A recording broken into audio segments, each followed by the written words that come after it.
જો આજે હું ખોટું બોલીશ તો મારા માનું દૂધ લાજ છે આજે। જો હું આજે ખોટું બોલું તો આ ભાગવત ભગવાન જે સજા આપશે એ સજા લેવા તૈયાર છું। આજે જે કઈ કહીશ, જેમ કોર્ટમાં કે ભગવત ગીતાની શપથ લઈને કહો સત્ય કહો છો કે નહીં, હું આ ભાગવત ભગવાનની શपथ લઈને કહું છું कि आज इस भागवत भगवान के ऊपर हाथ रख के कहता हूं, जो कहूंगा सत्य के सिवा कुछ नहीं कहूंगा।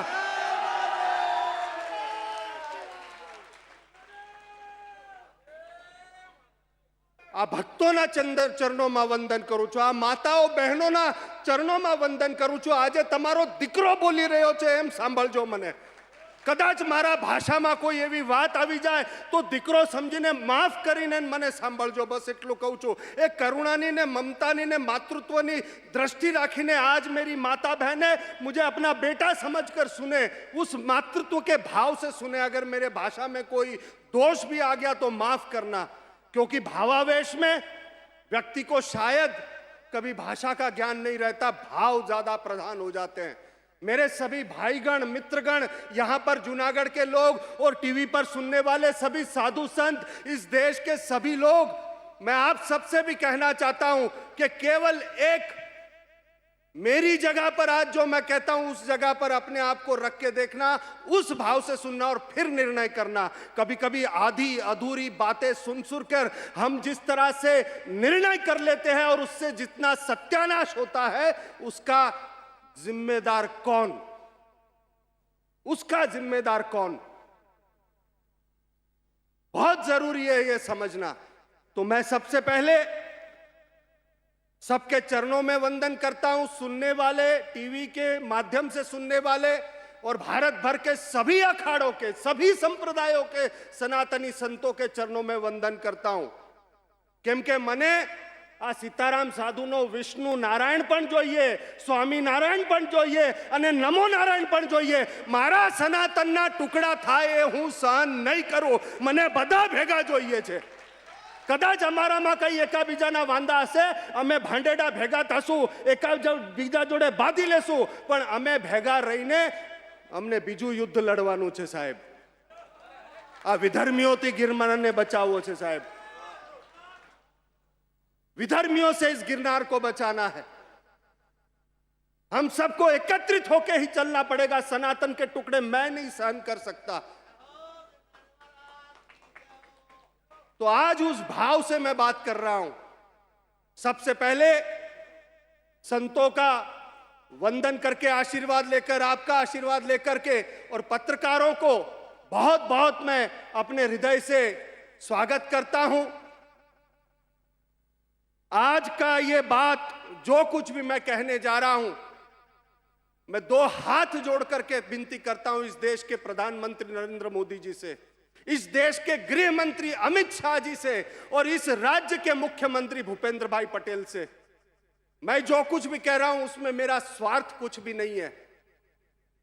सभी साधु संतों को, सभी अखाड़े के और सभी संतों को, इस देश के संतों को, कि अब वक्त आ चुका है कि हमें सोचना पड़ेगा और उसके लिए कदम उठाना पड़ेगा। ऐसा वक्त आ चुका है। इसलिए मेरे दो हाथों जोड़कर विनती करता हूं कि आप मुझे धैर्य से सुनना और फिर निर्णय करना। और यदि आपको लगता है कि सत्य है तो बाहर आके अब आपको बोलना पड़ेगा, क्योंकि नहीं बोलोगे तो कभी नहीं बदलेगा, बोलोगे तो अभी से बदलाव शुरू हो जाएगा, परिवर्तन शुरू हो जाएगा। बोलना तो पड़ेगा, बोलना पड़ेगा। तो मैं आपके पत्रकारों के माध्यम से इस देश के प्रधानमंत्री, देश के गृह मंत्री और इस देश के मुख्यमंत्री, उन सबको ये संबोधित कर रहा हूं आज की ये बात, और सभी धर्माचार्यों को भी मैं ये बात संबोधित कर रहा हूं। इस बात को ध्यान में रख करके आगे बढ़ रहा हूं। मैं महेश गिरी, इस पूरे समस्त ब्रह्मांड की शक्तियों को आह्वान करता हूं कि आज इस शरीर का उपयोग करके आप बात कीजिए, ये सत्य है या नहीं। अगर असत्य है तो दंड दीजिए, दंड लेने के लिए भी तैयार हूं। तो मीडिया की बात सबसे पहले कहूंगा। दो तरह की मीडिया होती है साहब, एक खानदानी मीडिया होती है और एक लावारिस मीडिया होती है। एक खानदानी मीडिया। आप देखोगे अखबारों को तो आपको पता चलेगा कि ये खानदानी और ये लावारिस है, क्योंकि खानदानी अखबार पहले तहकीकात करेगा, तपास कर से पहले तहकीकात करेगा, गंभीरता देखेगा, और फिर जो सत्य होगा वो सब कुछ जान करके, देख करके, और उस सत्य को छापेगा, समाज के सामने लाएगा, क्योंकि उसे पता है ये खानदानी अखबार एक बार साख गई तो सब गया। तो खानदानी पत्रकारिता, मैं आज किसी न्यूज चैनल या किसी संस्था का नाम नहीं लूंगा, क्योंकि एक का लूंगा तो दूसरे के लिए वो ठीक नहीं होगा, पर मेरे भाव पहुंच रहे जहां पहुंचने हैं वहां पर। एक खानदानी मीडिया है साहब, जो सत्य को देख करके, सत्य को समझ करके, तहकीकात करके सत्य को सामने रखता है, और इसलिए उनके अखबार या उनका चैनल पीढ़ियों तक चलता है, टिकता है, क्योंकि सत्य के साथ वो चल रहा है। और एक लावारिस मीडिया जिसका कोई मां बाप नहीं होती, और पहचान बनाने के लिए जैसे पोस्टर चिपकता नहीं तो थूक लगा के चिपकाने का प्रयत्न कूद के मार मार के करते हैं ना, वैसा एक लावारिस मीडिया। अस्तित्व कोई नहीं, पर दिखाना है, सनसनीखेज, यही वो आदमी है। सत्य है तो ठीक है, लेकिन अगर सत्य नहीं है तो उस इंसान के भीतर क्या आप बो रहे हो, उसकी जिम्मेदार कौन रहेगा साहब? जब तिरुपति के वहां पर श्री काची कामा कोटि पीठ के शंकराचार्य जी के ऊपर इतना सब कीचड़ उछाला गया, अंत में सुप्रीम कोर्ट ने उनको निरपराध जाहिर किया, पर इतना सब नुकसान हुआ था, उसका जिम्मेदार कौन जिम्मेदार है उसका? कभी कोई दुश्मनी से भी कीचड़ उछालता है, कभी कोई पैसे की लालच में कीचड़ उछालता है, कभी कोई द्वेष से कीचड़ उछालता है, पर सत्य क्या है ये सुने बगैर, जाने बगैर आप अगर किसी को अपने कोर्ट रूम में, मीडिया के ट्रायल में उतारना चाहते हो तो पहले सत्य तो जानो। मैं धन्यवाद देता हूं उस मीडिया को जो खानदानी है, और मैं धन्यवाद उसको भी देता हूं जो लावारिस है, कि तुम्हारी औकात है उतना तुम आजमा लो। आज तो मेरे कपड़े उतार लो, ये चमड़ी भी उधेड़ के ले लोगे तो भी सत्य नहीं छोड़ूंगा, धर्म नहीं छोड़ूंगा।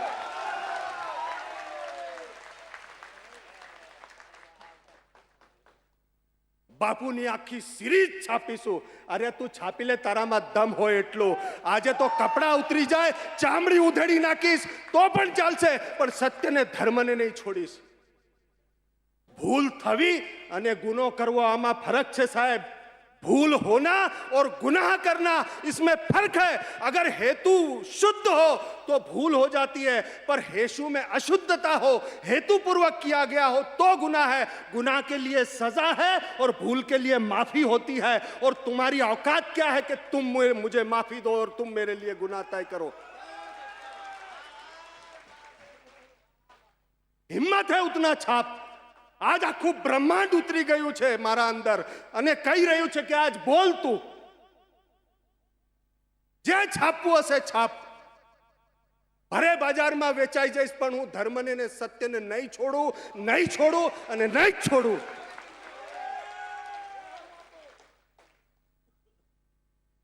आक्षेपों करो. आज तो छेल्ली भी को, आज तो आखिरी डर है ना, वो भी निकल गया साहब. आखिरी डर कि अगर ये बात बाहर आ जाएगी तो क्या होगा, वो भी निकल गया साहब. है क्या तुम्हारे पास? आज आके हॉटलाइन का कटका देखो, देखो दी, ये हॉटलाइन है, ये खबर है, वो है ये. अरे छे शू सत्य डोबा, पेला पेला झांकीने तो जो. मैं अपने जीवन से वो बात करना चाह रहा हूं आज. लगभग सब, मैं ये नहीं कहूंगा सभी साधु, लेकिन लगभग साधुओं की पीड़ा व्यक्त करने जा रहा हूं जो आज तक कभी नहीं हुई अपने जीवन से. क्योंकि मैं किसी के जीवन को उधार लेकर के अपनी बात नहीं रखना चाहता. मैं अपने जीवन से कहना चाहता हूं, और सांत्वना के लिए नहीं, सिंपथी के लिए नहीं, पर जो सत्य है वो मुझे सामने रखना है. इसलिए जो सत्य है वो मुझे सामने रखना है. इसलिए कागज लिख के रात भर तैयारी की, पर आज मुझे लगता है इसकी भी जरूरत नहीं, क्योंकि आज ब्रह्मांड ही उतर के बोलना चाहता है। जो होगा देखा जाएगा, जो होगा देखा जाएगा। मैं महेश गिरी, मेरी मां के कोख से जन्म हुआ मेरा। मेरी मां का नाम सरस्वती, मेरे पिता का नाम विष्णु व्यास। नासिक में जन्म हुआ। बचपन से ही संस्कार धर्म के, साधु संतों के, सेवा के, और उस सेवा और धर्म को देख करके भीतर इच्छा हुई। एक जीवानंद करके साधु थे, उनके साथ हिमालय की यात्रा पे निकला, और आज भी वो व्यक्ति जीवंत है, मुंबई में बैठा है। हर पूर्णिमा को पूर्णिमा भरने आता है मंदार महेंद्रले। वो है, जीवित है, साक्षी है। हाजी मलंग पहाड़ के पीछे एक बहुत बड़े सिद्ध संत रहते थे, उनके पास वो ले गए और कहा कि हिमालय जा रहे हो? हमने कहा हाँ। तो कहा हिमालय तुम्हारे लिए गिरनार में प्रतीक्षा हो रही है। वो साक्षी है, वो व्यक्ति आज भी, तुम्हारे लिए गिरनार में प्रतीक्षा हो रही है, तुमको गिरनार जाना है। छोटा, बहुत कच्ची उम्र थी साहब मेरी, कच्ची उम्र, 16-17 साल का था मैं। क्या पता होता है उस बालक को? इतना कुछ नहीं पता होता साहब। आपके बच्चे भी कभी कोई गलतियां करते हैं ना, तो कच्ची उम्र है, उसको सिखाने वाला कोई नहीं है साहब, उसे बताने वाला कोई नहीं है कि ये गलत है और ये सही है, क्योंकि मां बाप को ही पता नहीं है तो बच्चे को क्या बताएंगे। अब वहां से निकला, गिरनार आया। गिरनार पे सभी जो घर छोड़ करके आते थे, कमंडल कुंड दत्तात्रेय, धूनाक दत्तात्रेय की गद्दी, उसका वारसदार है समझ लो। जितने भी साधु संत दिख रहे, लगभग सभी कमंडल कुंड दत्तात्रेय संस्था में सेवा करके और साधु बने।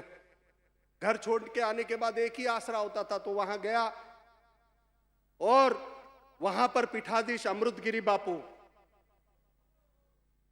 एक औलिया फकीर, जो बातें इन्होंने बताई कि बीमार वो खुद पड़ते थे, इंजेक्शन हम लेते थे, दवा हम लेते थे। रानपुर वाले बैठे, साक्षी है यहां पर। मेरा पूरा गांव रानपुर पूरा साक्षी है, मेरे एक एक जीवन के एक एक क्षण को उसने देखा हुआ है। 28-30 साल से ये जिसकी रोटी खा रहा हूं, लुआना परिवार से, ये मां नैना बा, दिनेश भाई, गुनाह किया है तो पूछ लो, उस परिवार को जाके पूछ लो। 28 साल से रोटी खिला रही है हमको ये परिवार।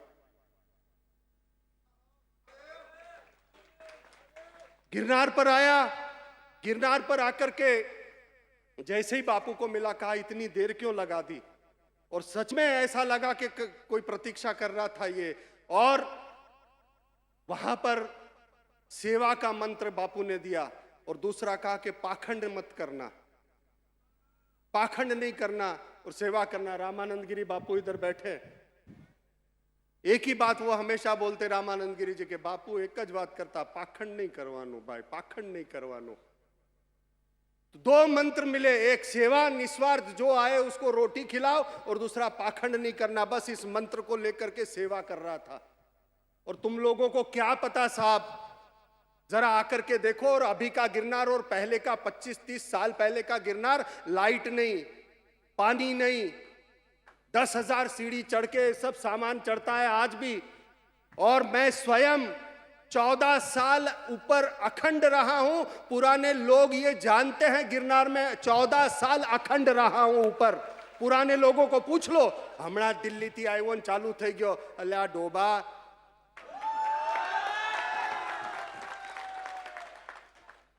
આ કૃષ્ણકાંત ભાઈ બેઠા છે, પૂછો એને, आ जूनागढ़ भूतनाथ मंदिर ना कृष्णकांत भाई, 75-80 वर्ष का उम्र हुआ है इनका। इनको पूछो कि मैं था नहीं था, भूतनाथ में रहा नहीं रहा, भूतनाथ और कमंडल कुंड दत्तात्रेय का क्या संबंध है। वो जगत भाई यहाँ बैठे ट्रस्टी, उनको पूछ लो, पता नहीं, और ऐसे ही चले हैं, बातें कर रहे हैं। तो वहां पर साहब 14 साल रहा,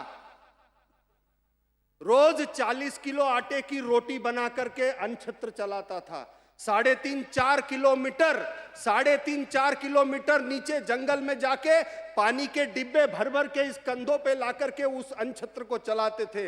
रोज के 500,000 किलो लकड़ी लेने जाते थे जंगल में और लाकर के उस अनछत्र को चलाते थे कि क्यों मेरे गिरनार में कोई भूखा नहीं जाना चाहिए साहब। हड्डी पसली गला दी है वहां पर, खून और पानी एक करके उस अनछत्र को चलाया है। गिरनार का स्तनपान करके बड़ा हुआ हूं, कैसे गिरनार में कुछ गलत होने दूंगा। आग लग जाती है गिरनार में कुछ अगर गलत होता है तो। आप नहीं समझ पाओगे क्योंकि मैंने सच में वह स्तनपान किया और जो रहते गिरनार में वो साधु वहां स्तनपान करते, उस पत्थरों से निकलते हुए पानी को पीते, तो स्तनपान ही तो है और क्या है।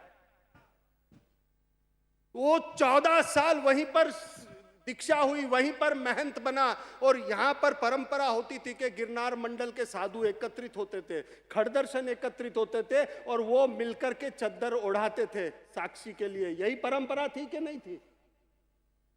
तब इलाहाबाद से कोई नहीं आता था साहब, तब काशी से कोई नहीं आता था, क्योंकि अखाड़े के ब्रांचेस है, अखाड़े के ब्रांचेस पूरे भारत में है। तो हर वक्त तुम इलाहाबाद और काशी से आओगे तो अखाड़े के साधु जो यहां है वो क्या झक मराएंगे? क्या वो अखाड़े के साधु नहीं है? तुम वहां से यहां तक आ रहे हो, इसका मतलब ही है कि दाल में कुछ काला है। यहां भी तो अखाड़े के साधु है। तो वहां पर 14 साल तक रहा साहब। अब एक आप ये भाव देख लो कि 16-17 साल का बच्चा अपना घर छोड़ के आया है, जिसे ये तक नहीं पता कि दुनियादारी होती क्या है, व्यवहार होता क्या है, संबंध होते क्या है, कुछ नहीं पता। और वो लड़का गिरनार में यहां पर साधु बनता है साहब।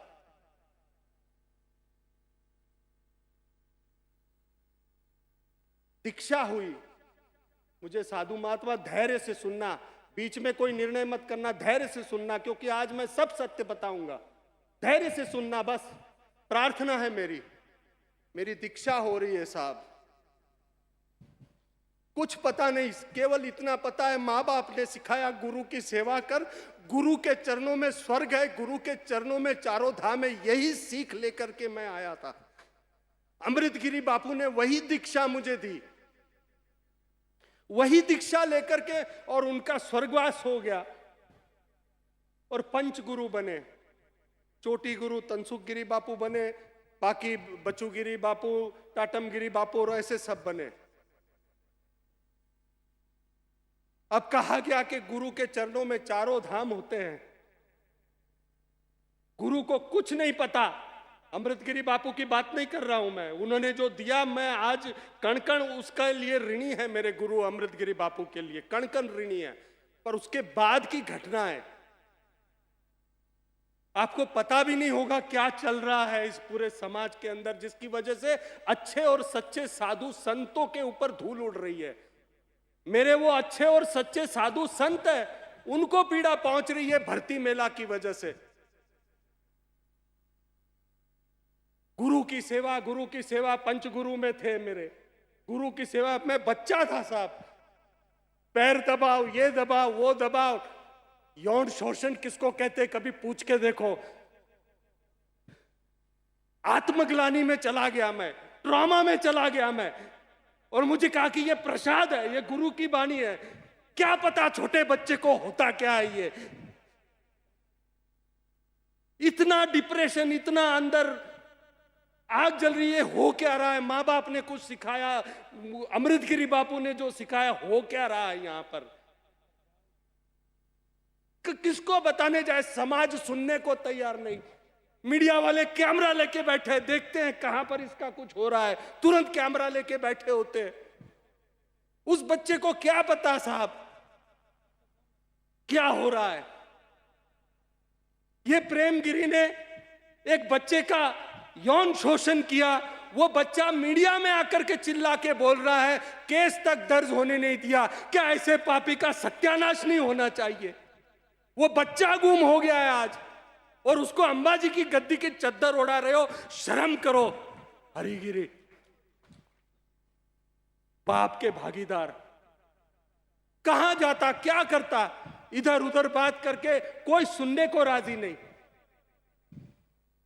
और ऐसे ही आते आगे चलता गया। मैं ये कहता हूं कि भूल हुई होगी, मेरे से भूल हुई होगी। मैं बार बार भागवत के मंच के कह रहा हूं, भूल हुई होगी, पर गुनाह और पाप नहीं किया है। ये मैं अपनी सभानता से कहता हूं कि मैंने कोई आज तक गुनाह नहीं किया और कोई पाप नहीं किया।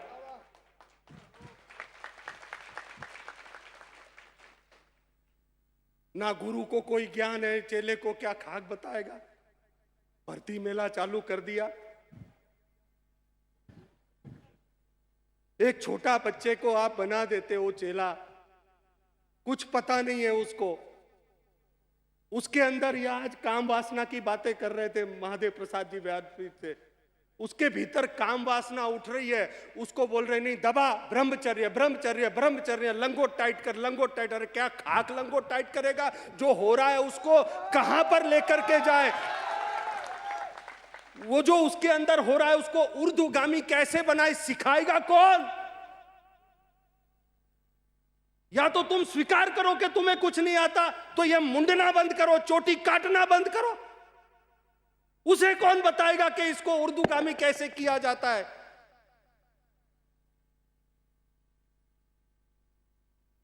कैसे चलेगा ये? मेरे साधु संत आज गिरनार के अंदर या पूरे भारत भर में एक पूरा ये धंधा चालू हो चुका है भर्ती मेले का, और जो सच्चा साधु है उसकी वजह से पीड़ित हो रहा है। एक सच्चा साधु उसकी वजह से पीड़ित हो रहा है। हो सकता है किसी के पास तप हो सकता है गुरु ने आशीर्वाद दिया और वो बेचारा निकल जाए, पर बाकी तो यात्रा में है, पहुंचे नहीं है। यात्रा में व्यक्ति गिरता भी है, उठता भी है, गिरता भी है, उठता है, पर तुम तुरंत कैमरा लेके बैठ गए। पाप कौन सा है? किसी को धोखा दे करके अगर कुछ हुआ तो पाप है, अगर किसी को फुसला कर किया तो कुछ पाप है, पर अगर कोई व्यक्ति गिरा है तो उसे खड़े होने का मौका तो दो। तुम तो वहीं पर मारने के लिए तैयार हो गए, वहीं पर मारने के लिए तैयार हो गए। थोड़ा तो विचार करो। उसे कौन बताएगा कि ये गलत है या ये सही है? कौन समझाएगा उसे? और वो यात्रा में छोटा बच्चा, उसको आपने साधु बना दिया। उसके अंदर जो हो रहा है, अरे आप भी तो अपने घर में अपने बच्चे को बोलते हैं क्रोध मत कर, क्रोध मत कर, पर उसको सिखाएगा कौन कि जो क्रोध आ रहा है उसको कैसे डाइवर्ट करे? ये सिखाएगा कौन? जो हो रहा है वो कहां डालेगा? और आप खुद ये बोलते हो, कितनी बार बोला है क्रोध मत कर, अब वो तुम क्रोध में बोल रहे हो और उसको कहते हैं क्रोध में मत कर। ये हाल है आज हमारे समाज के, ये हाल है।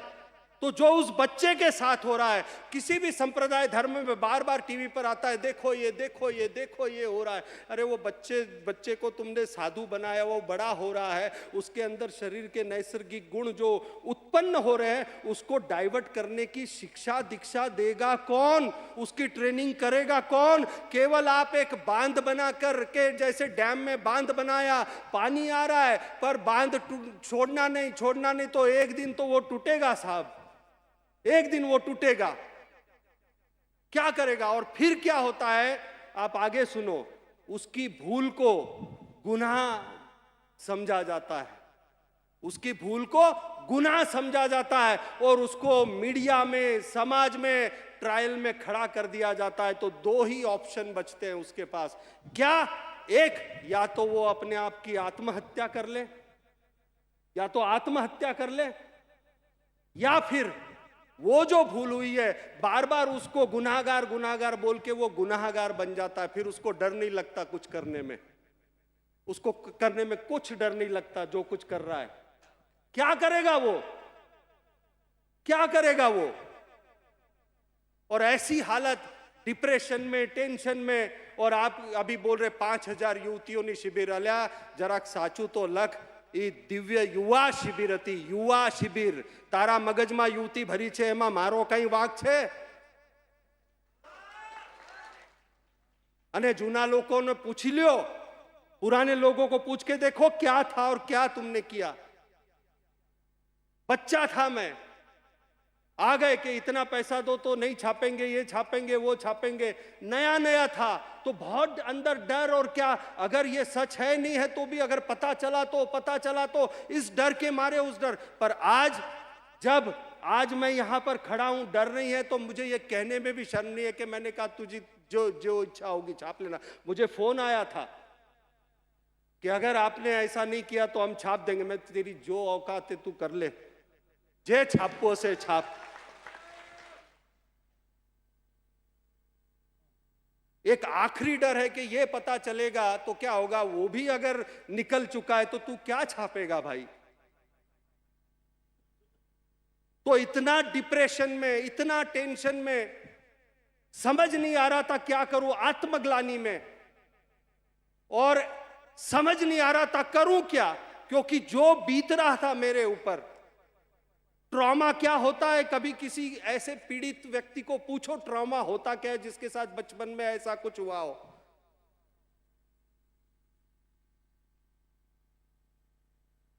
आप उस गंभीरता को समझ के देखो, मेरी जगह पर या उन बच्चों के जगह पर अपने आप को रख करके देखो जिसके साथ वो यौन शोषण के हरकतें हुई हो, कि उसके मानस पटल पे क्या बीत रही होती है।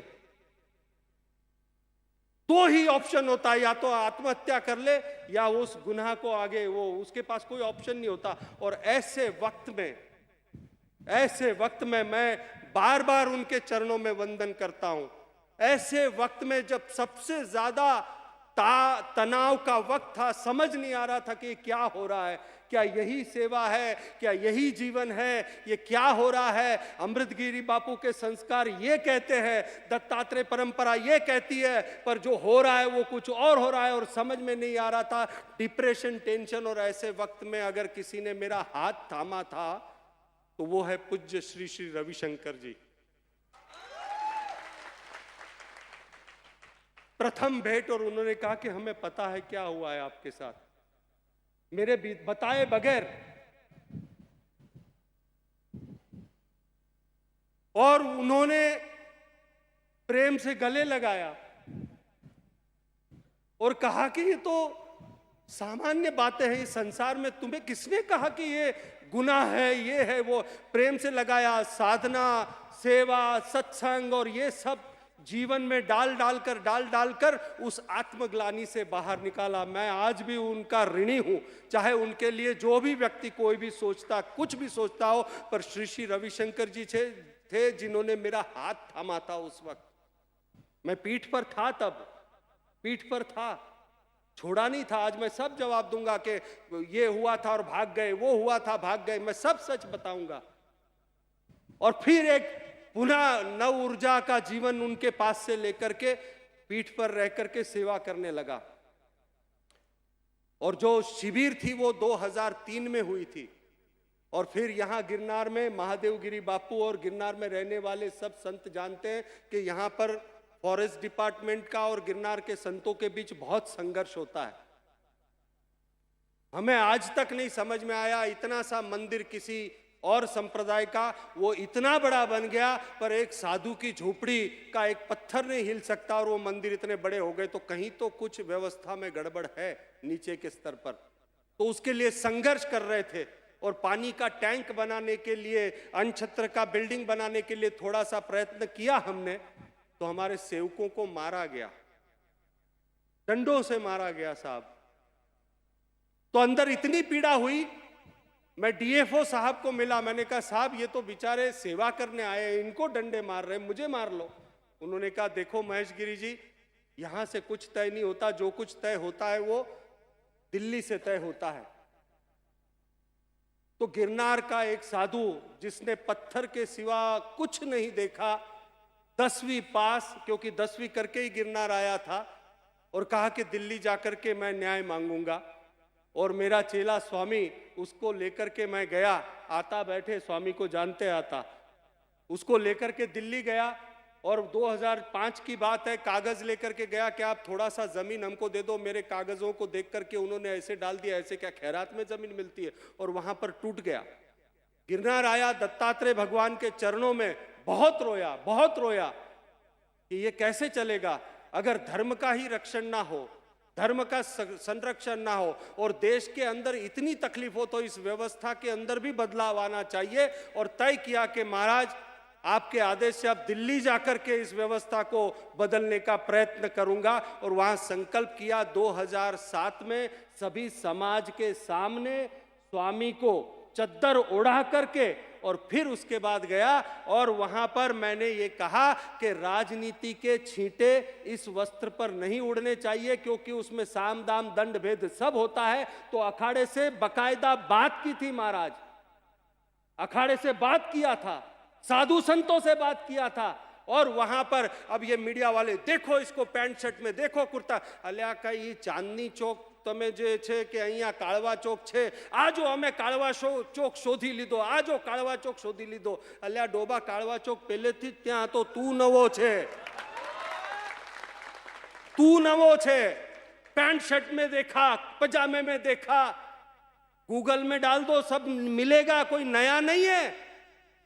अखाड़े और साधु संतों के साथ बात करके गया और राजनीति के छींटे नहीं उड़ने चाहिए इस वस्त्र के ऊपर जिस दीक्षा में मिले, और उनके साथ बातचीत करके गया था और वहां पर उस व्यवस्था में रहा था, क्योंकि एक ही लक्ष्य था, गिरनार को विधर्मियों से बचाना है और इस देश की व्यवस्था में धर्म की पृष्ठभूमि पर यह व्यवस्था हो जो धर्म का संरक्षण करे, उस हर देशवासी का जो धर्म के साथ जुड़ा है उसका संरक्षण करे। एक ही भाव और कोई स्वार्थ नहीं था। और यह संकल्प किया, उनकी चादर विधि करा के और गया। तो मेरा तो कोई राजनीतिक पीछे परिवार नहीं था, एक संकल्प था, महाराज का आदेश मिला और वहां मैंने चुनाव लड़ा, संसद में चुनाव लड़के सांसद बना, वहां पर कई पदों पर रहा मैं पार्टी में और उसमें, और सब कुछ ठीक चल रहा था। तो पहले आपने कहा कि ये छोड़ के भाग गया था, उसका जवाब दिया कि 2003 में जो बनाव आपने छाप रहे हो, मैं तो 2007 में चादर विधि करके गया था महाराज, 3 साल तक यही था, तब तुम कहां थे मेरे बबलू?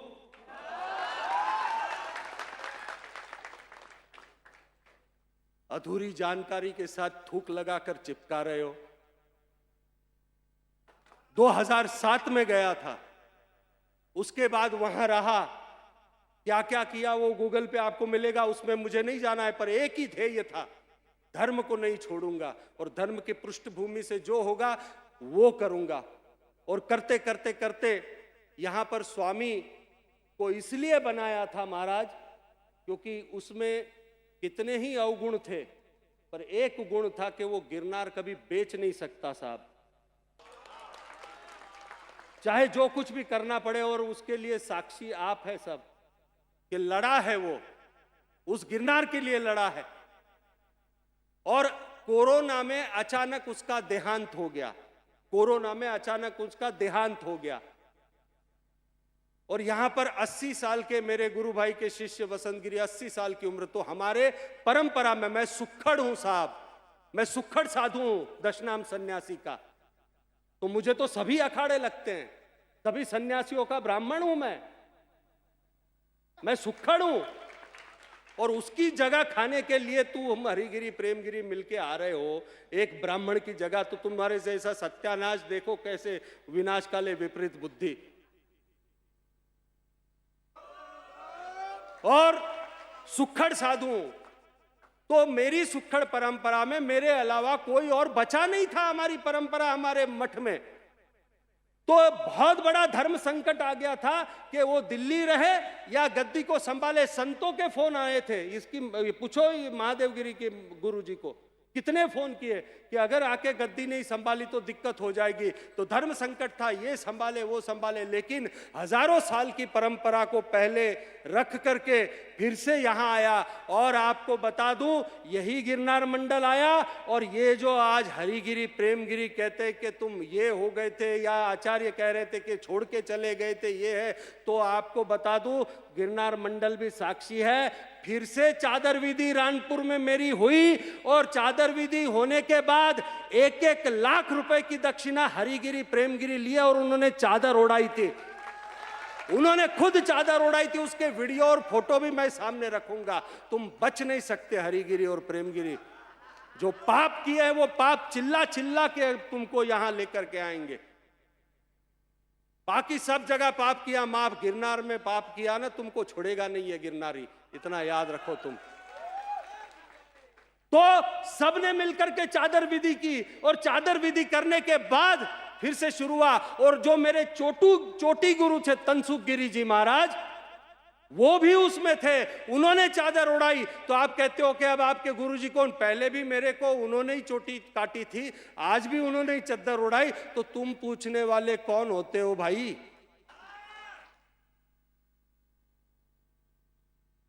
चादर उड़ाई और फिर से गद्दी संभाली और एक ही मंत्र, रोटलो ने ओटलो, रोटी खिलाओ, धर्म का प्रचार करो, धर्म का रक्षण करो, और इसी बात को लेकर के आगे चलता रहा। और फिर यहां पर ये सब कांड देख करके अंदर पीड़ा हुई। और हद तो तब हो गई साहब कि भवनाथ मंदिर में जो परंपराएं थी वो टूटी, गिरनार में परिक्रमा की परंपराएं थी वो टूटी। परिक्रमा देव उठनी एकादशी को शुरू होती है और नारियल कहां से फूटता है, कब फूटता है, यात्रा कब शुरू की जाती है। अब अगर मैं ये कहूं कि दिवाली कार्तिकी अमावस्या जो होती है उस वक्त अगर दिवाली होती है, तो अगर कुछ लोगों की इच्छा हो जाए कि नहीं दिवाली तब नहीं मनाना चाहिए, नवरात्रि में मनानी चाहिए, तो होना चाहिए या नहीं होना चाहिए? तो परिक्रमा जिस वक्त शुरू होती उसी वक्त शुरू होनी चाहिए। उसका विरोध करना क्या विवाद है? अगर गलत हो रहा है तो उसका विरोध करना पड़ेगा।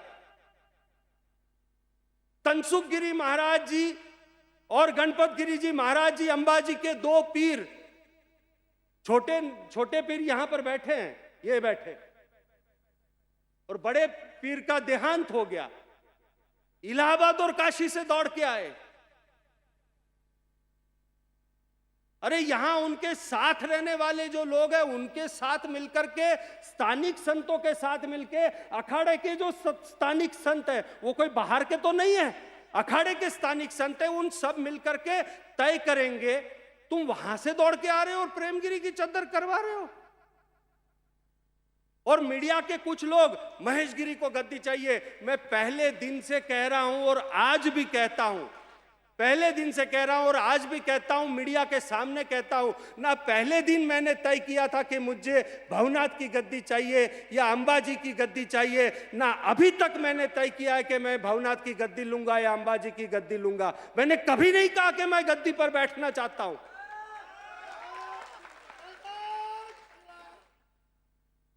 पर गिरनार में गलत होने नहीं दूंगा, गिरनार में गलत नहीं होने दूंगा। मैंने केवल एक ही बात कही थी कि जो गुरु शिष्य परंपरा है, ये देश संविधान से चलता है, ट्रस्ट में जो संविधान है कि गुरु शिष्य परंपरा के अंतर्गत दशनाम सन्यासी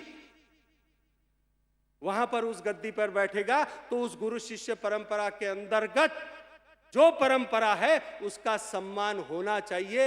ये बात कहने के लिए मैंने लड़ाई शुरू की, क्योंकि ऐसे कई आश्रम हड़पने के लिए उन्होंने तैयारी की थी और वो आश्रम हड़पते गए, इसलिए बोलना पड़ता है। अगर नहीं बोला तो ये सब कुछ लूट जाएगा, इतना याद रखो। धर्म के अंदर भ्रष्ट व्यवस्थाएं जो हो रही है, आज भर्ती मेला चालू हो गया साहब, भर्ती मेला, रात को आया सुबह मुड़ दिया, रात को आया सुबह मुड़ दिया, और उसकी वजह से सच्चे साधु जो हैं वो पीड़ित हो रहे हैं। कहीं पर किसी जगह पर मुजरा चल रहा है, शिवरात्रि के मेले के एक राउटी में मुजरा चल रहा था, उसका जिम्मेदार कौन? मुझे गिरनार के अंदर आज मेरी बहन बेटी जाती है तो डर लगता है, क्योंकि भगवे में टुन्न होके दारू पी के पड़े हुए रहते हैं। आज मेरी बहन बेटी गिरनार के अंदर जाती है, ए माई इधर आ, ए माई इधर आ। अरे मेरा 10, 15, 20 साल पहले साधु देखते आप तो पता चलता, वो धुनी पे भस्म रगड़ के बैठा है, पूरा ब्रह्मांड नीचे उतर जाए तो भी धुनी नहीं छोड़ता था। और आज ये आज भर्ती मेला के अंदर बाहर निकल के ए माई इधर आ, ऐसा साधु नहीं चाहिए हमको, नहीं चाहिए ऐसा साधु। दारू पी के टुन्न होके पड़ा हुआ है, और उसकी वजह से ये दलपत गिरी जी, महादेव गिरी जी, चकाचक और ऐसे सब हमारे ये सीताराम साधु भगवती दास बैठे हैं।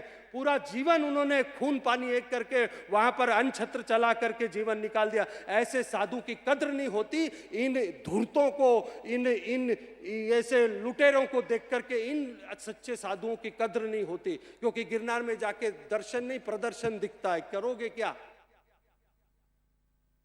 यह बदलना होगा। और मुझे पता है यह आसान नहीं है, परिवर्तन कभी आसान नहीं होता, जहर भी पीना पड़ेगा, छींटे भी उड़ेंगे, लेकिन आज मैं तैयार हूं, जो होगा होगा, पर बदल के रहूंगा, बदल के रहूंगा, चाहे जो कुछ भी हो जाए। और मैं भारत के सभी साधु संत मुझे फोन कर रहे हैं कि हमारे यहाँ पर हरिगिरी ने ये हड़प लिया, हमारे यहाँ पर ये हड़प लिया, इन्होंने ऐसा किया, इन्होंने गुरु ये चेली का बलात्कार किया, उसने वो किया। मैं कहता हूँ मैं अकेला आवाज यहाँ से उठा रहा हूँ, कम से कम अब तो बाहर आके आप भी तो बोलना शुरू करो। इन दुष्टों को गोली नहीं, अब डंडे मारो। एक हरिगिरी गैंग अखाड़े पे जो कब्जा कर चुकी है, अखाड़ा उसका नहीं है।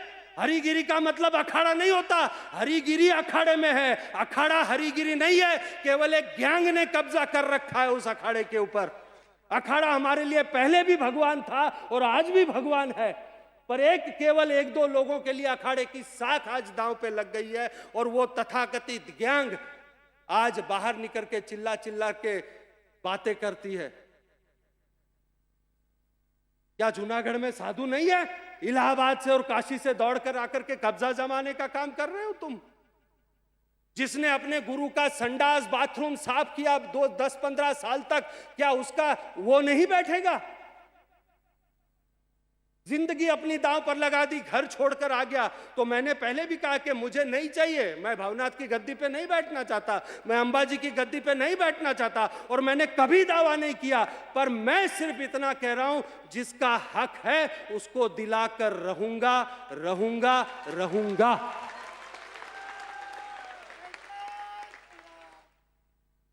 और मैंने उनको कहा था, महाराज मैंने ये कहा है कि 5 गांव छोड़ने बोले थे, नहीं छोड़े, पूरा साम्राज्य बर्बाद कर दिया। मैं भवनाथ और गिरनार छोड़ने के लिए बोल रहा हूं, इतना छोड़ दे, नहीं तो तेरा पूरा भारत में साम्राज्य बर्बाद कर दूंगा मैं, इतना याद रखना। ये यहां नहीं रुकने वाला, ये यहां नहीं रुकने वाला। जूनागढ़ तो शुरुआत है साहब, पूरे भारत में भ्रमण करके हम इस ज्योत को जगाएंगे और एक सनातन विशुद्ध धर्म जो उसको स्थापित करेंगे। धर्म कभी नहीं बदलता, व्यवस्था भ्रष्ट होती है। जैसे इन्होंने कहा कि वातावरण भ्रष्ट होता है, धर्म कभी नहीं भ्रष्ट होता। धर्म तो वैसा ही है, पर कुछ दूषित लोगों ने आकर के इसको भ्रष्ट कर दिया है, कुछ दूषित लोगों ने आके भ्रष्ट किया। ये बदलना चाहिए, और ऐसे ही धर्म की जोत जगाने के लिए हम निकल पड़े हैं। और हमें केवल चाहिए तो आप सबका आशीर्वाद, आप सबका साथ। ये मेरे साधु कहते हैं हम त्याग पत्र देने के लिए तैयार है। अरे ऐसे नपुंसकों के लिए त्याग पत्र नहीं देते, उनकी छाती पर बैठ करके, छाती पर बैठ करके बोलना चाहिए, तू दुष्ट है और तेरा विनाश करूंगा। त्याग पत्र क्यों देना है? और मैं आपको कहूंगा कि सत्य जब तक पूरा नहीं जानो तब तक कोई निर्णय मत लेना, क्योंकि कभी कभी अधूरा सत्य भी खतरनाक होता है साहब। मुझे नहीं लगता कि इससे ज्यादा मुझे कुछ कहना चाहिए, पर भागवत भगवान की साक्षी में जो कुछ भी मैंने कहा है सत्य कहा है। मीडिया को अगर कुछ प्रश्न है तो लिख करके भेजे, आज उस हर प्रश्न का जवाब देने के लिए मैं खड़ा हूं। जो भी आपके पास प्रश्न होंगे मुझे कोई दिक्कत नहीं है, पर मैं इतना ही आग्रह करूंगा, सत्य छापना साहब।